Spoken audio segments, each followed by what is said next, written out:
Bonjour à toutes et à tous, bienvenue sur Raconte-moi un ovni. Pour cette nouvelle histoire, je suis allé chercher un cas ovni qui ne ressemble à aucun autre. Je vous emmène en Italie dans les années 50. En effet, en 1954, un match de football aurait été interrompu par l'arbitre à cause d'un ovni. Vous êtes prêts pour explorer cette incroyable histoire? Alors c'est parti.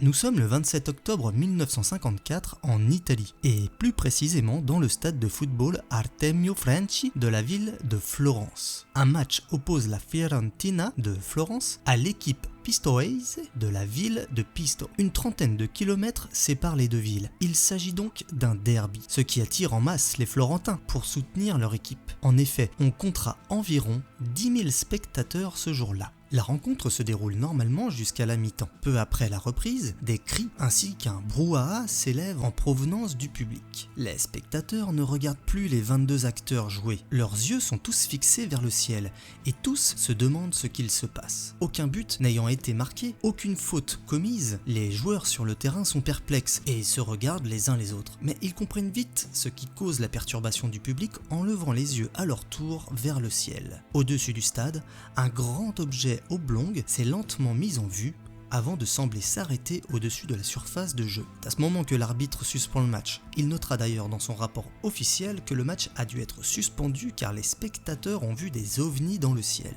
Mais ce n'est maintenant plus un objet, mais plusieurs que plus de 10 000 personnes voient évoluer sous leurs yeux médusés. Gigi Boni, qui était le coordinateur du groupe des supporters de la Fiorentina, était un des spectateurs présents dans le stade ce jour-là. Il témoignera en 2013 en se remémorant la scène. Je me souviens clairement avoir vu ce spectacle incroyable. Ils se déplaçaient très vite et puis ils se sont simplement arrêtés. Le tout n'a duré que quelques minutes. Leur apparence m'a fait penser à des cigares cubains. Le joueur Ardico Magnini a lui aussi gardé un vif souvenir de cette rencontre si particulière comme en témoigne son récit. Je me souviens de tout, de A à Z. Alors que nous étions en train de jouer le match, tout s'arrêta parce que tout le monde regardait intensément vers le ciel. Il y avait quelque chose qui avait l'apparence d'un œuf qui se déplaçait lentement, très lentement. Tout le monde regardait en l'air. Et il y avait aussi une substance scintillante descendant du ciel, une substance scintillante argentée. Nous étions stupéfaits, nous n'avions jamais rien vu de semblable jusqu'alors. Nous étions absolument abasourdis dès l'instant où nous l'avons vu.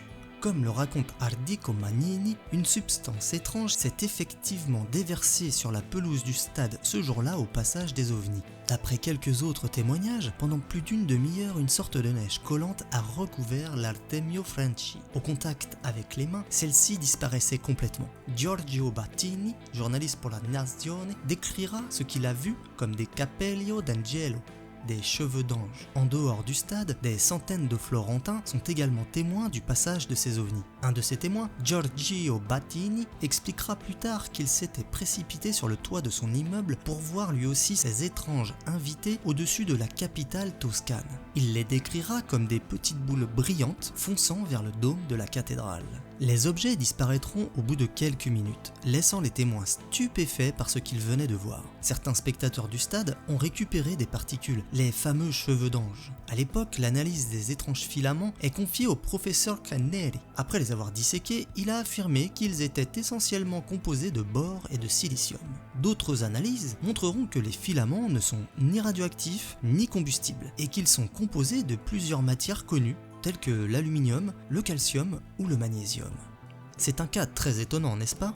À l'époque et jusqu'à aujourd'hui, beaucoup se sont penchés sur ce phénomène pour trouver un sens à ces cheveux d'ange. Certains ont pensé à une hallucination collective, mais il est inconcevable que plus de 10 000 personnes aient halluciné en même temps de la même chose. Certains témoignages comparent cette poudre à une immense toile d'araignée. C'est pourquoi certains chercheurs mettent en avant la migration des espèces arachnides fréquentes à l'époque et sont persuadés que tout cela n'était qu'une chute de toile d'araignée. D'autres pensent que ce phénomène pourrait être lié à la guerre froide. L'Italie, membre de l'OTAN, a bien une base américaine située non loin de Florence. Il n'existe rien d'officiel, mais quelques personnes pensent qu'il s'agissait probablement d'un test ayant mal tourné. Les particules blanches seraient peut-être des matières anti-radar ou autre chose. Mais rien n'y fait. Aucune de ces explications ne peuvent expliquer la totalité de ce cas.